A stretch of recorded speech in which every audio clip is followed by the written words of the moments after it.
ఒకవైపు ప్రధాని మోదీ పిలుపు, మరోవైపు పెరుగుతున్న ఇంధన ధరలతో ప్రజలు అలర్ట్ అవుతున్నారు. ఇంధన పొదుపు చర్యలకు దిగుతున్నారు. నిన్న మొన్నటి వరకు ఎలక్ట్రిక్ వాహనాలు కొనమన్నా కొనుగోలు చేయని జనం ఇప్పుడు అవే ఈవీల కోసం క్యూ కడుతున్నారు. ఒక్కొక్కరుగా షోరూంలోకి పరుగులు తీస్తుండడంతో ఇక్కడ ఎటు చూసినా నో స్టాక్ బోర్డులు, 3 నెలల వెయిటింగ్ బోర్డులే దర్శనమిస్తున్నాయి.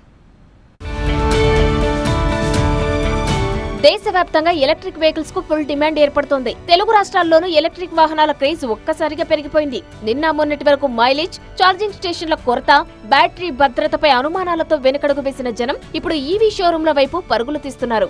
ఇంధన ధరలు క్రమంగా పెరుగుతుండటంతో సామాన్యుడికి ఈవీలు అత్యంత పొదుపైన ప్రత్యామ్నాయంగా మారుతున్నాయి. పశ్చిమాసియా యుద్ధ పరిస్థితులతో ప్రధాని మోదీ సైతం ఇటీవల ఇంధన పొదుపుపై కీలక ప్రకటన చేయడంతో ఎలక్ట్రిక్ వాహనాల కొనుగోలు ఊపందుకుంది. అలాగే కొత్త కొత్త మోడల్స్, ఒకే ఛార్జింగ్ తో ఎక్కువ దూరం ప్రయాణించేలా నమ్మకమైన బ్యాటరీలతో వస్తుండడంతో ఈవీలపై ఆసక్తి చూపుతున్నారు. ఈవీ వెహికల్స్ మేము 45 బిఫోర్ ఆర్డర్ చేసుకున్నాం. ఇప్పుడు డెలివరీ అయింది. చాలా హ్యాపీగా ఉంది. అండ్ ఇప్పుడు ఈవీ వెహికల్స్కి డిమాండ్ ఎక్కువ ఉంది కాబట్టి మేము ఇది ఇప్పుడు తీసుకున్నాము. ముందు ఎవరు వాడేవారు కాదు, ఇప్పుడు ఎక్కువ డిమాండ్ ఉంది కాబట్టి మేము ఇప్పుడు తీసుకెళ్తున్నాము.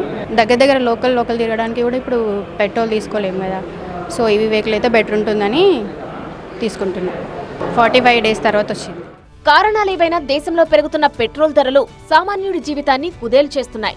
ఉద్యోగులు, విద్యార్థులు, రైతులు చిన్న పనుల కోసం 2 వీలర్లపై ఆధారపడుతుంటారు. కానీ పెరుగుతున్న ఇంధన ధరలు, ఖర్చులతో ఇబ్బందులు పడుతున్నారు. దీంతో ప్రత్యామ్నాయంగా ఎలక్ట్రిక్ స్కూటర్లను ఎంచుకుంటున్నారు. పెట్రోల్ ఖర్చును తగ్గించి ఈవీ వాహనాలకు ఇప్పుడు మార్కెట్లో భారీ డిమాండ్ ఏర్పడింది.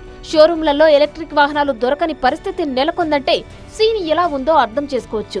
ఉమ్మడి కరీంనగర్ జిల్లాలోనూ ఇప్పుడు ఇవే పరిస్థితులు దర్శనమిస్తున్నాయి. పెరుగుతున్న ఇంధన ధరలతో ప్రత్యామ్నాయ మార్గాల కోసం ఆలోచిస్తున్నారు. మెజారిటీ ప్రజలు ఎలక్ట్రిక్ వాహనాల వైపు మొగ్గు చూపుతున్నారు. అందులోనూ ఎలక్ట్రిక్ బైక్లకు ఫుల్ డిమాండ్ ఏర్పడింది. కొన్ని కంపెనీల బైక్లు, స్కూటర్స్ కోసం ఏకంగా 2-3 నెలల వరకు వెయిటింగ్ ఉంటుంది. అయినప్పటికీ వినియోగదారులు వెనక్కి తగ్గకుండా ఎలక్ట్రిక్ వాహనాలనే ఎంచుకుంటున్నారు. అందుకే 3 నెలలు ఆగినా పర్వాలేదు, కానీ ఎలక్ట్రిక్ వెహికల్స్ మాత్రం కొని తీరాల్సిందేనన్న ఉత్సాహంతో ముందస్తు బుకింగ్లు జోరందుకున్నాయని కరీంనగర్ సేల్స్ ఆఫీసర్లు చెబుతున్నారు. ప్రజెంట్ అయితే వెహికల్స్ ఓన్లీ ప్రీ బుకింగ్ మీద మాత్రమే మనం డెలివరీ ఇవ్వగలుగుతున్నాము. డెలివరీకి వెయిటింగ్ పీరియడ్ కూడా 2 to 3 months వెయిటింగ్ పీరియడ్ పడుతుందండి. అండ్ అయినా కూడా కస్టమర్లు చాలా వరకు బుకింగ్ చేసుకునేందుకు ఇంట్రెస్ట్ అనేది చూపిస్తున్నారు మన దగ్గర. పెట్రోల్తో కంపేర్ చేసుకుంటే మీకు ఈవీ వెహికల్ పర్చేస్ చేయడంలో చాలా వరకు బెనిఫిట్ ఉంటుంది. మీకు డైలీ రన్నింగ్ కాస్ట్ అనేది తగ్గిపోతుంది. మీరు వన్ టైం ఇన్వెస్ట్మెంట్ అన్నట్టు ఈవీ వెహికల్ తీసుకోవడంలో మీకు సర్వీసింగ్ కాస్ట్ కూడా చాలా తక్కువ ఉంటుంది ఈవీ వెహికల్స్లలో. ఇంధన ధరల సంగతి ఇలా ఉండగా ఎలక్ట్రిక్ వాహనాల్లో అప్డేట్ వెర్షన్లు కూడా ప్రజల్లో ఆసక్తి పెంచుతోంది.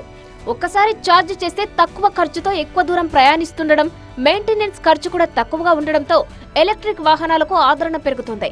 ఇక సామాన్యులు ఎలక్ట్రిక్ వాహనాల వైపు వేగంగా అడుగులు వేస్తుంటే మధ్యతరగతి, ఆపై వర్గాలు ఎలక్ట్రిక్ కార్ల కొనుగోలు జోష్ను కంటిన్యూ చేస్తున్నారు. మొత్తంగా పెట్రోల్ ధరల భారం, ప్రధాని మోదీ పిలుపు ప్రజలను ఈవీల వైపు నడిపిస్తోంది.